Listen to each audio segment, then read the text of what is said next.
Cuando se logra dejar hablar al alma, cuando el ser humano logra traspasar las tendencias y las mentalidades expresando una verdad,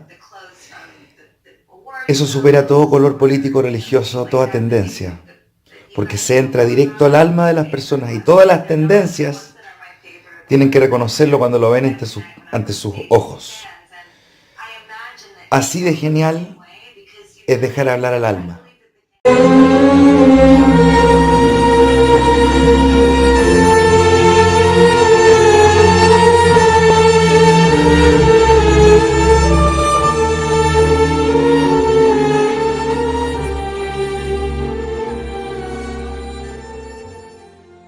You know, and then one day, I didn't even invite Mike to the party. Mike just showed up at the party.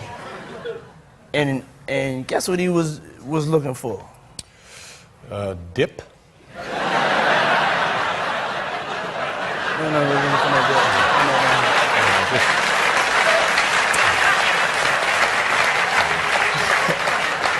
I don't know. That's what I would be looking for. So I'm in the party, I'm hosting, you know, I'm being the hostess with the mostest and everything, and then, you know, the security, they come over to me, they say, Mr. Combs, Mr. Michael Jackson is here to see you. I'm like, get out of here. You know what I'm saying? So then I go and I find Mike. I'm like, Mike, what's up? What you doing here? Yeah. Thanks for coming. And then so I get him a booth. We go to the booth. We start chit-chatting. And so right there, he has his arm, bring that up so they can see his arm around me. But then you don't see the shot of him whispering in my ear. Right after the shot was taken, he whispers in my ear. He says, where's Beyonce? Really? Really? Wow. Wow.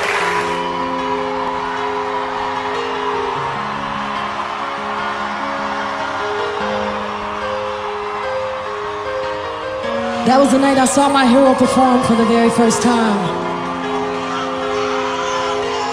That was the night I experienced the magic of Michael Jackson.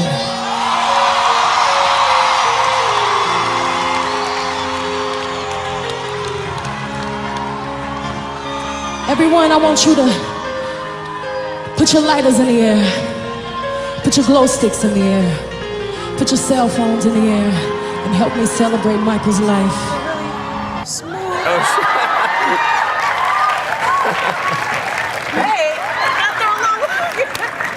I got somebody who wants to talk to you. And he goes and like, come here, Zach. And he pulls me over and puts me on the phone. Look, I'm getting nervous just listening to the story. I know. And I grab the phone and I go, hello?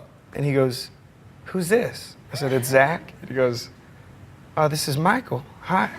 And I'm like, immediately, I just start crying. Like, I can't. Sunny day, sweeping the clouds away. On my way, where the air is sweet. Won't you tell me how to get to Sesame Street? Oh, Fro, you gotta pick up on line one. I'm like, who is it? They're not saying, just can you pick up? All right, cool. Find out who that is. It's Michael Jackson. What? Get out of here. Click. Second time. No, you know, Fro, Michael Jackson's on the phone. What? Come on, man, I don't have time for this. We're like right in the middle of this song. It's like coming out amazing. What do you mean? I'm about to get this Britney gig. Like, come on, dude. Like, no. Third time, it's really Michael Jackson. So I pick up the phone, he's like, hello, how are you? It's Michael. He was eating popcorn in my ear. And that's when I knew it was him. I pick you up in my car and we'll beat the town. Just kiss me, baby, and tell me twice. 'Cause you're the one for me, the way you make me feel. The way you make me feel. You really turn me to. Take me back on my feet, baby. Lonely days are gone. And I said, well, I have this other song, but I originally wrote it for Michael. I originally wrote that song for Michael Jackson. I just got word that it wasn't, you know, that they had turned the song down. So we decided to cut it, but it was one of those songs where it felt a little more personal to me because I had written it for like biggest artist of all time. I guess Michael did hear it and called me on the phone and said he wanted to cut the record, but he wanted it to be a duet between himself and I. And I said, well, it's already out. You know, we've already cut this song as an NSYNC record. I'm on the phone, I'm literally punching myself in the face because I said, I can't do that. Could we do like a NSYNC featuring Michael Jackson or Michael Jackson featuring NSYNC? And he was very absolute about the fact that he wanted it to be a duet between himself and I. And I think it's the first idea that I ever got about doing something on my own because it was the first time I'd ever really felt the confidence to do it. You want it, then you got it. You want it, baby, you just got it.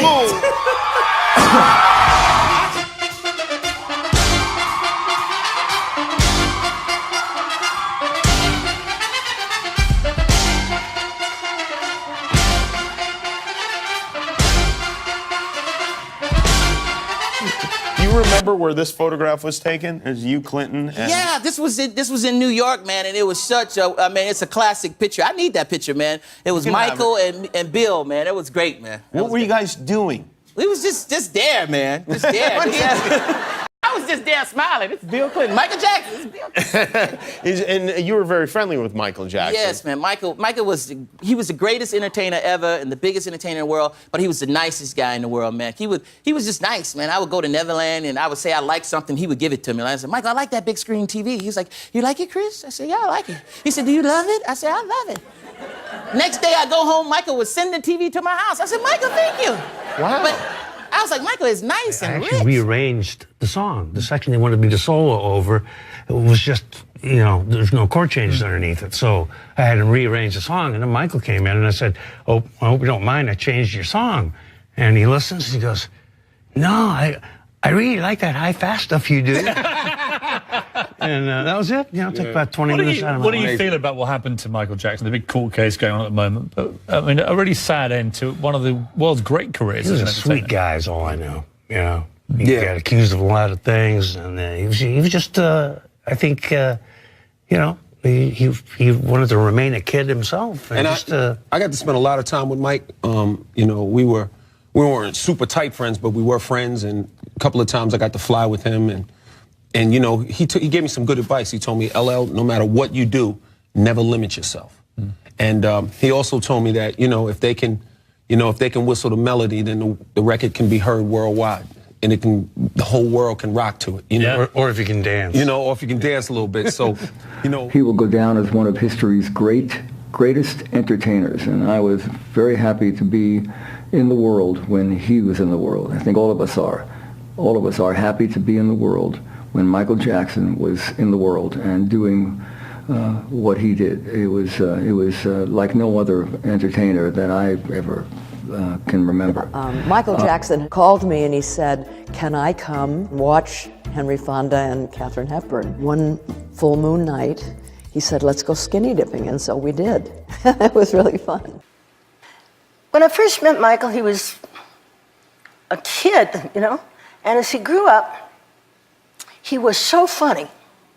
He was really funny. I heard that he was very funny. And he was interested in everything. He loved my dad. You know, so I used to take him over to visit my dad, and he'd have dinner, you know, with Fred Astaire and Gene Kelly and the Gregory Pecks and all these people, and he was like a sponge for information. Right. And a wonderful conversation. Really. What do you remember of that experience? Oh, it was great. You know, we had a great time. It was Christmas, and I was at home, and my phone rang, and a little voice, you know, talked to me, and I said, "Who's this?" You know, kind of guarding my privacy, private number. I said, "Who's this?" "It's Michael." I said, Michael who? Because I thought it was, you know, a little bit sort of dodgy. But anyway, he said Michael Jackson. He said, you want to make some hits? So I said, yeah. Sure. So you were also recording something with Michael Jackson that was not released yet. I think the song is even called Victory. Is that true? That's right. Yeah. I've done like 3 tracks with him, and that's about a year ago, longer than that. And yes, Victory was one of the songs, but he wanted to use the title for the Jackson thing. But the song is still there, and it's probably just waiting until the 2 of us get together and finish it.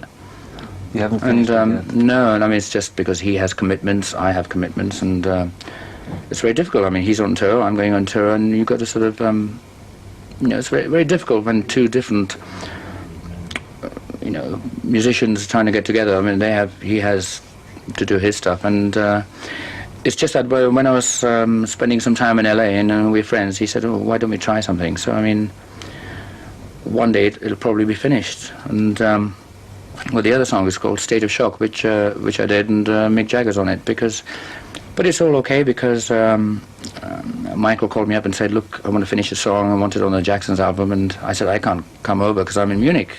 And he said, well, is it okay if Mick does it? So I said, fine, you know.